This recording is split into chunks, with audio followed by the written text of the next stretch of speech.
Hi, everyone, and welcome to another episode of the Auto Repair Marketing Podcast. I'm your host, Brian Walker, and today I have a really awesome guest with us, Scott Rusnak, who is the author of the Entrepreneur's Field Guide, Design Your Life Before Someone Else Does It For You. Before we get too far into the podcast, I want to thank our sponsors, RepairPal, for providing this episode. RepairPal will help you grow your auto repair business. You can learn more at repairpal.com/shops. Well, hi, Scott. I'm so glad to have you with us today. Likewise, Brian. It's an absolute pleasure. I've listened to your show a few times and I was super intrigued, so it's great to be a guest. Yeah, Tim Stoll, our EOS implementer, connected us, and I learned that you are an EOS implementer as well. We did an episode with him. It's probably been 6 or so episodes back where we talked about how EOS impacts marketing. But when we talk today, we're really going to get into this book that you wrote, the Entrepreneur's Field Guide. Which was a great book. I've really enjoyed reading it. It was an easy read, didn't get like too far off in the weeds or anything.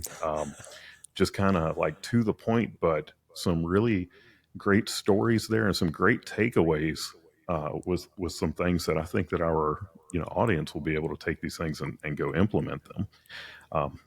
But just so we can learn a little bit more about you, before we get too far into that, I read all of these awesome stories in here about you with the bicycling and the surfing and all of that. Tell us a little bit about that. It's interesting when we can bring together the connection of cycling and surfing, the two things I love. But the key part is that both of them involve me having a coach who understood me so I can become better than I ever thought possible in each sport. And if I wind back the clock to my teenage years, I was the kind of kid who wanted to be in the Tour de France. I wanted to be a professional cyclist. And I was lucky enough to get, discovered at a regional race by the Canadian cycling coach. His name was Des Dickey, and he just asked me when I was going to turn this into a real passion of a sport and not a hobby. So very lucky to have world-class coaches that pushed me in the right direction. Yeah, we talk about it often about how you are the sum of the five people that you hang around with the most, and you got into some of that with these cyclists that you had the opportunity to ride with. I did, and I love that you talk about the five most important people. There's a number I refer to quite often, and people should take a peek online. It's called Dunbar's number. And if we start with the five most important people, those who know your core values, those you can talk to at 2 a.m. and they can come to your rescue or you can rescue them. If you've got that great inner circle, I think that you can achieve pretty much anything you want in your life. Yeah, I've seen that so much in my own life with the people that I hang out with the most that they're just like they give me life. They're my best friends, but they're great family men. They're great businessmen. They don't settle for just mediocre lives, and because of that, it drives me to do the same. Absolutely love it. My longtime mentor, Mike Mueller, grabbed me by the scruff of the neck when I was young 40s. I had exited from 2 of my businesses, and you'd think that selling your business would be a happy moment. It was for maybe a day or two, but then I just kind of started to wane and do some things outside of my coaching practice that didn't help me. It was really great to know that he's part of my core five. He sort of pulled me by the scruff of my neck and said, look, if you want to be a world-class coach, here's what we got to do. And I really put a lot of his advice into motion. That reminds me of something that I read in your book. This idea of, will it make the boat go faster?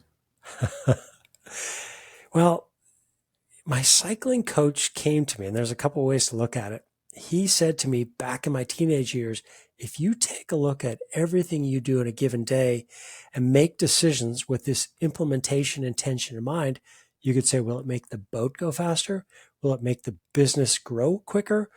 Or will it make the bike go quicker? And I took my diet, exercise, rest, the friendship group into serious concern back then, and it allowed me to make my bike go pretty fast from time to time. I think that that's something that we don't pay attention to enough. We get in these rabbit trails in our businesses where we're doing things without being cognizant of the fact of, is this really going to make a difference in the business? Well, today is a prime example. We had set this podcast up for about an hour and a half earlier, and I said, "Hey, Brian, I've got a client session.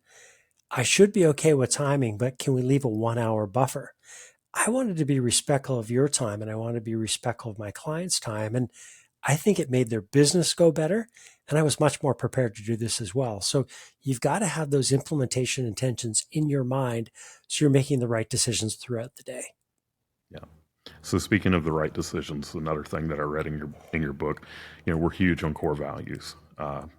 We talk about that all the time on the podcast, and we're a marketing podcast. And you think, well, why are you talking about core values, in a marketing podcast? But gosh, your core values extend into everything that you do. And you have some really great takeaways about core values in there. But one of the things that I think people have the hardest time with is actually coming up with those core values to begin with. And one of the things that you said that I love is that your core values already exist within you. Mm-hmm. You just have to like bring them out of you and put them into writing. Could you talk a little bit about how you guide people through the process of coming up with their core values and making sure that they're the right ones and that they're truly meaningful? Absolutely. This is a goosebump moment for me, Brian. I find that setting those core values with a team is one of the most powerful exercises we can go through. There's a little bit of a pre-read that I like folks to go through. I never went to Harvard, but there's a great Harvard Business Review article written by Patrick Lencioni. And the title of that article is What Matters Most and Discovering Your Core Values. And the 4 to 5 page article talks about describing the adjectives of those you surround yourself with, those that you aspire to be like, those that you may want to accidentally become as well, and that give you the freedom to play, to rise above. And if you go through this exercise over the course of 30, 60 days and set those adjectives and verbs into motion, you'll find out that you've got some sentences or phrases that really describe you and your team. And you said 30 to 60 days. I think a lot of people believe that coming up with their core values is an hour-long process that they can do over lunch one day. Well, I'm a big fan of R&D, which can mean research and development or rip off and duplicate. But I think if you look at others' core values and then you take them into your core and see if you can live and breathe with those, they should put pressure on you. So to wake up one day and say, my core value is integrity, I would question you in a pretty strong degree because that was Enron's number one core value. Mm. Now, if you came back to me and said, we do the right thing, that's a verb and an action statement. And I'm pretty sure, Brian, that you do the right thing. And what that does, it gives you the ability to evaluate yourself and others you surround yourself with. So spend a lot of time, really think about how they're actionable and how you're going to put those into your behavior. And I think you'll come up with 3 to 5 pretty darn good core values. It's funny that you say that because one of our core values is integrity, and the subheading on that is we do the right thing. Like There we go, brother. literally to the word, and then we have a entire paragraph under that that really goes into depth about that core value. But I love what you said about they'll challenge you because knowing that one of our core values is integrity, when you start really living by your core values, you'll go to make a decision and your core value will smack you in the face. Like you don't even have to go think about it because it's there and you will know immediately without even, you don't have to say, let me check let me do a litmus test against my core values. Mhm. They are just there. And man, I've had them smack me around before. That's good. Well, there's another book I suggest people reading or listening to. It's called Morning Miracle. And the author talks about waking up and giving gratitude and just really thinking about those people that have helped you. And then the next step is what is true to your core? And one of my core values is humbly confident. sometimes, you can get a little full of yourself, a little puffy in Hmm. the chest. But if you can pull yourself back and be really cognizant of the fact that I'm here to help people and really dive into their situation, it'll allow you to become a little more humble and realize there's a lot more to the situation than you ever thought. I love that. And what you just said there about gratitude, how important do you feel that is for people to really start the day with gratitude? Wow. The coolest thing about your podcast, Brian, is that you're reading my mind to a certain degree, and we didn't prep with these questions. And the expression of gratitude, whether you're meditating, whether you're driving your car, or on a clarity break, is to thank those that have gotten you to a certain part in your life or your career. And what that will do is if you express gratitude mentally and then emotionally, it'll take you out of those pits of despair that sometimes we get into and allow you to remember that no matter how hard things have been, there's always been someone that will help you get to the pinnacle of that mountain, and you can lean on them, or even just the thought of gratitude can sometimes propel you further. Yeah. Yeah. I am one of those people that I never really believed in all of that stuff. And, the whole company culture thing, I didn't really, uh, I was one of those person where it was like, pay me to do my job.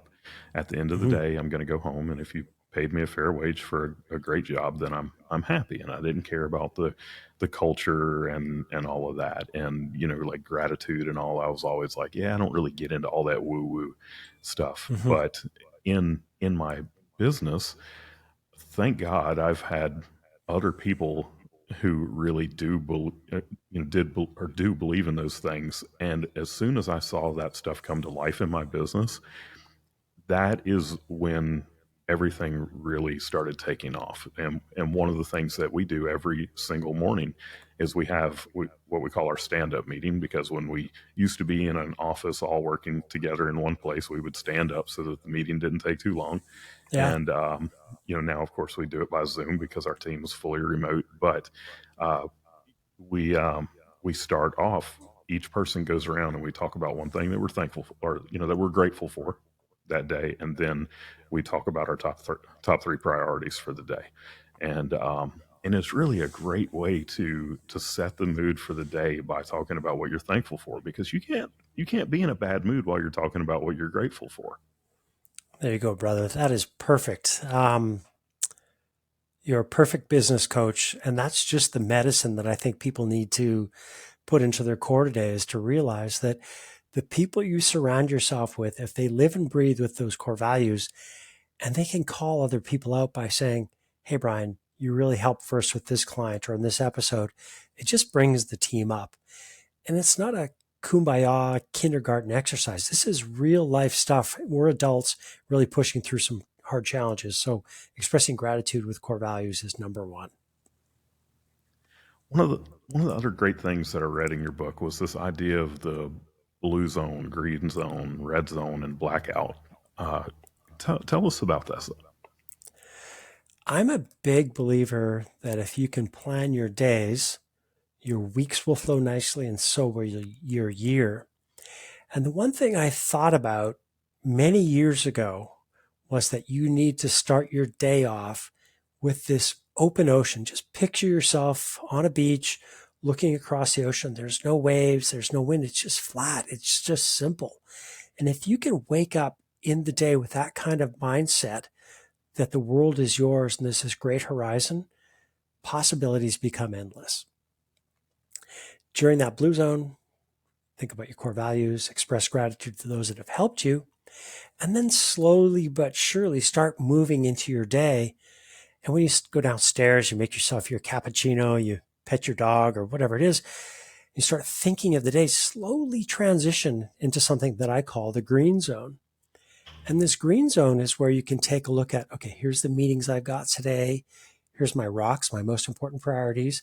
And here's what I want to accomplish by the end of the day. And if we can slowly ease our way into the day with these blue, then green zone moments, when the rubber starts to hit the road and you've got meetings, key client sessions, or other difficult things, we can then move into the red zone, which is where we need all of our awareness. And I think if you can transition in and out of these zones, much like waves on the ocean, it's going to make your day that much easier. So I hear people talk about how you shouldn't start your day off with like just picking up your phone and starting to read your emails, and that kind of goes right along with your blue zone of just starting the day slowly and enjoying it rather than just waking up and getting hit in the face with a ton of bricks, being the meat of the business that's happening. Absolutely. I hate the word busy because everyone could be busy. We could be reading anything on Twitter, we could be watching all this online news, and your brain just becomes clouded. And if you can look at your day as a beaker, saying, how do I want to fill up this beaker or this vase? And if you can start with that gratitude, really ease into your day with your priorities, you've got a pretty good shot when the later stages of your day happen that you've accomplished most everything. And then we can move into something that I call the blackout zone, where you've got to shut it all off. So when you come back in the house, make sure that everything is taken care of so you can be present with those you love. So I noticed in your book that so you said that you have about 50 hours per week that Mhm. your brain is just working in the capacity that it needs to be able to just get business done. But you included your workouts in that 50 hours. And I love that idea. But that's something that most people wouldn't consider part of their like working hours. Tell us a little about that.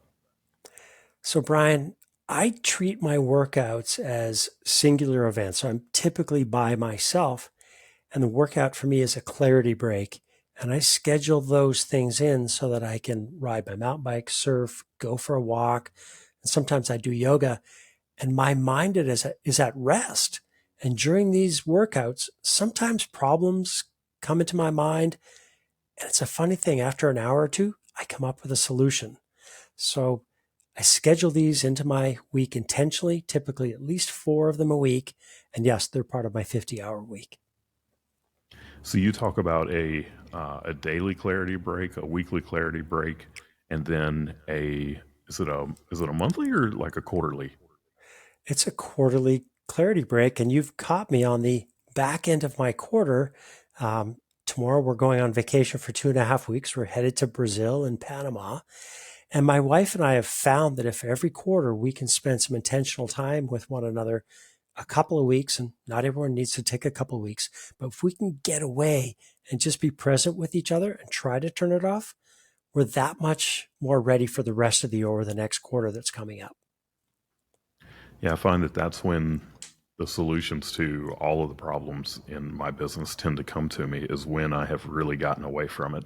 And I'll do the clarity breaks, here and there. If I just have one of those days where some things are happening and I need to figure it out, I do find that I have to get away from it. And of course, I'm an EOS practitioner, so the idea of a clarity break is something that my implementer taught me, and we use those.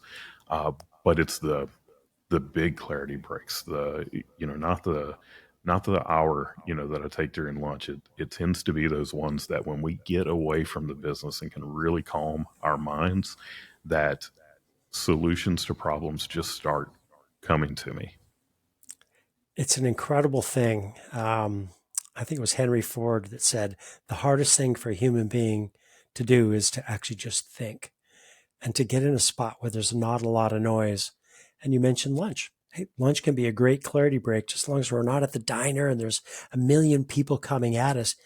If we're at own or on our own, if we can really get peace with what's happening in our lives, it's pretty crazy that what bubbles to the surface.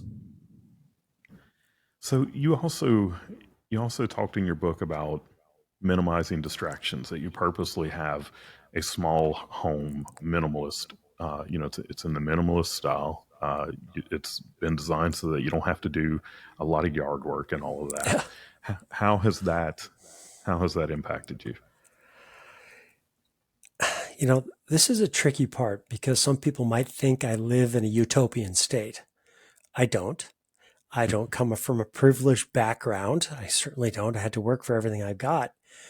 But when I started to recognize those who were a little more opulent, had these massive properties, a second home, a third home, it just looked like a lot of cloud to me. So I've tried to shrink that down, and I'm doing this podcast from my office in Solana Beach. It's just a small little office, wonderful windows. But what this minimalism does for me, it allows me to put aside the distractions that may occur if I had 6 bedrooms in my house. We've got 2 bedrooms, 2 baths, and an office. And could I have a bigger house? Probably. Do I need a bigger house? No. Now, sometimes I want a bigger house or a view or something, but I don't need a landscaper. I don't need all these other trappings that come with these larger properties. So it's just a very simple existence I try to live within.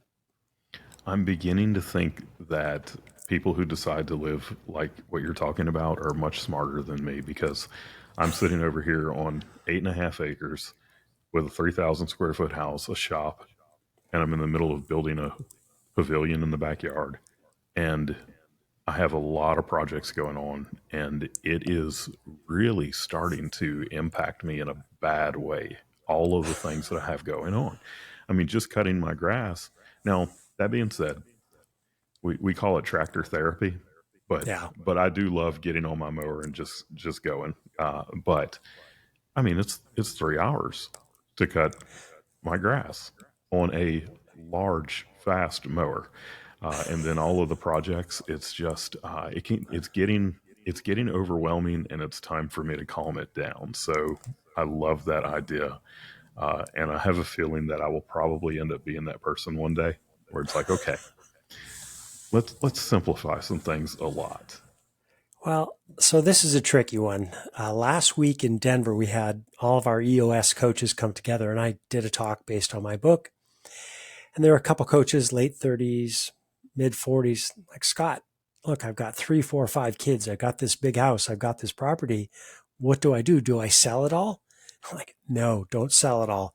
Just try to simplify things and design your week, your month, your quarter, your year with the most important people. And sometimes some of those projects can be put to the side. Now, I will say I'm very envious because I love to cut a lawn, and maybe one day you'll find me in your front yard on your tractor, because 3 hours on the tractor sounds pretty darn good to me. Yeah, it really, when I used to hear people talk about tractor therapy, I would laugh at it until Yeah. we bought this piece of property, and there really is something to it. Um, all right, following the herd. I uh, I, I loved what you said, because and this was something in the book where you're talking about following the herd. You're probably going to survive, but as I read it, it's like, man, that just doesn't seem like the life for me to follow the herd. It's tricky. I'm sure there's a lot of our listeners who have got an amazing church group. They might be an EO, YPO. Gosh, there might be some EOS coaches listening, and there's almost 500 of us now. So sometimes the groups and associations we're in serve us really well. But what I want you to do is take a look at those groups and find your core. We come back to that 5. Those are the 5 most important people in our lives. But is there a group of 10 to 12 within that group or that association that allow you to breathe and live with those core values in mind, achieve your objectives, but not necessarily get caught in that herd? And I just come back to lemmings, and I'm not saying that all these groups and associations have got lemmings, but they'll just do what they're told to do. So find yourself a T group, find yourself a mastermind within those groups and associations, so that you can really make sure that you're getting what you need and what you want out of those groups. So let's get away from the book for a minute, because Yeah. you were working with entrepreneurs, from, looks like 120 days a year. You are, with entrepreneurs, and you're going through these planning days and everything with them. What are what are the most common pitfalls that you're seeing? That people are just doing wrong, that's impacting them negatively. Health. And I mean that in the biggest way, health. Yeah. And I'm just going to start with healthy, open, honest, true conversations. Hmm. More often than not, there's a facade, there's a bit of ego. I built this thing, I own it. That's not healthy. Having healthy conversations allows you to be in a safe environment. And I'll go to Patrick Lencioni's Five Dysfunctions of a Team. Great You've book. got to, I think it's one of the best business books ever written. Sorry, Gino, I love traction, but Lencioni's book is wonderful. We've got to trust each other at such a core that we can be vulnerable and really understand one another at the core, but also realize that each human being has a history, a personal history. And so when you get to understand someone's history, where they went to school, their first job, their worst job, challenges growing up, and challenges they see moving forward, it allows you to build that trust so you can then have something we call positive tension that brings out some conflict. So when you have healthy conflict and a high value trust environment, you can really start to grow as human beings and as a team. So I'll just keep coming back to health every time. I I thought that we were a great team until I read that book. And that book opened my eyes to some issues that we had, and it comes down to exactly what you were talking about. It was the trust side. And you know, you it's hard to have an open, honest conversation with someone if you don't understand that their intentions are really for the thing that is best for the team as a whole, or, you know, and that their intentions are to do a great job for the client and all of that. And just having discussions with the team about that, and you know, really encouraging people to have that open, honest dialogue, but you know, also to look around the room and say, is there anyone here that you think they're having that conversation with you because they don't like you or they want to put you down or something? And you know, but instead look at it and say, do they really have the best intentions? And man, that was a game changer. You know, when we started looking at things from that direction. Yesterday, we had a very tricky quarterly meeting with a group of veterinary clinics.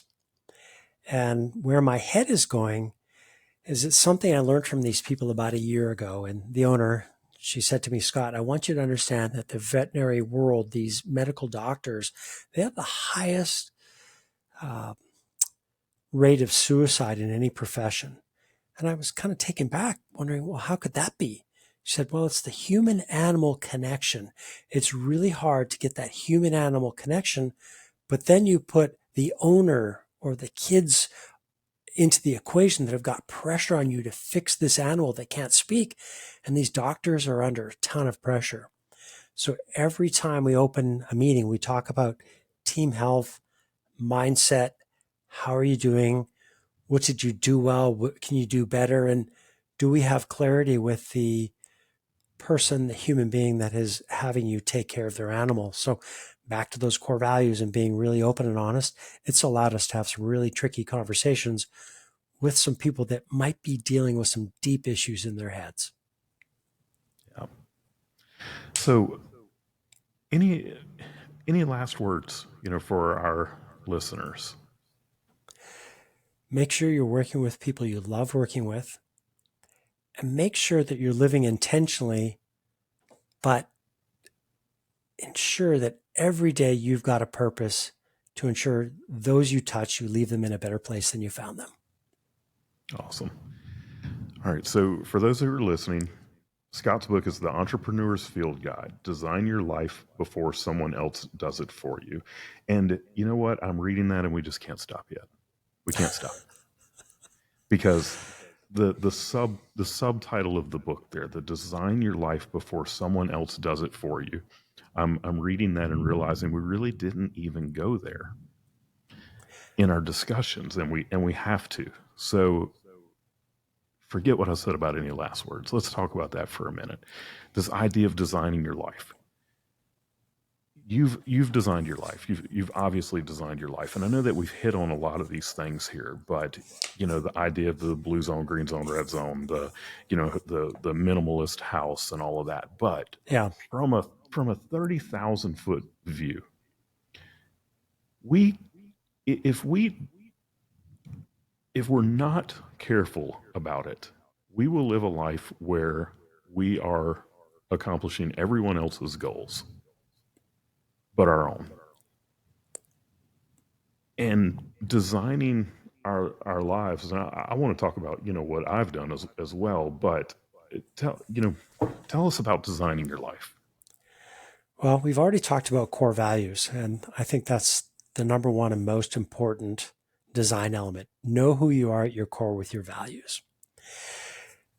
There's a couple other tools I could bring into the equation, but the next one I would move to, and it's kind of funny. I've got an open page of a 12-month calendar in front of me, and you'll note that on my calendar I don't have any month headings at the start. So what I like to do every quarter, I like to reset the next 12 months moving forward. So I just reset my year on August the 1st. I'll do it again in 90 days. So this is not a New Year's Day kind of conversation. This is every 90 days, look 12 months ahead. And so what I want you to do is think about those moments with that 5. We talked about it earlier. Is it a vacation? I remember when our kids were little, they loved to go to Legoland. And when school was terrible and they were complaining, hey, don't forget, we're going to Legoland in June. So this can apply to young families, or it can apply to people like me who are been married 32 years, 58 years old. Hey, I know that we're going to Brazil. I know we're going to Costa Rica at Christmas, and next year we're going to go visit Vietnam and Cambodia. And those things provide us with a real beacon of some fun and fascination through the year. So start with your 5, build in some fascinating moments, reset it every 90 days. And then as you're resetting, then schedule in your most important meetings, all the other things you've got to do to accomplish your rocks and your objectives for the year. And I'll bet my left toe that if you just start with core values on that 12-month rolling calendar, things will move along pretty nicely. Dave Ramsey likes to say something. I can't remember the exact quote, but he basically says that if you don't tell your money what it's going to do, it's just going to do whatever. I wish I could remember the exact quote, but if you don't tell your money what it's going to do, it's going to do what it wants to do. And I think it's the same thing for every minute of your day. If you don't tell your day what it's going to do, if you don't tell your week and your month and your year what it's going to do, then I mean everyone else is just going to take control of your time Well, for you.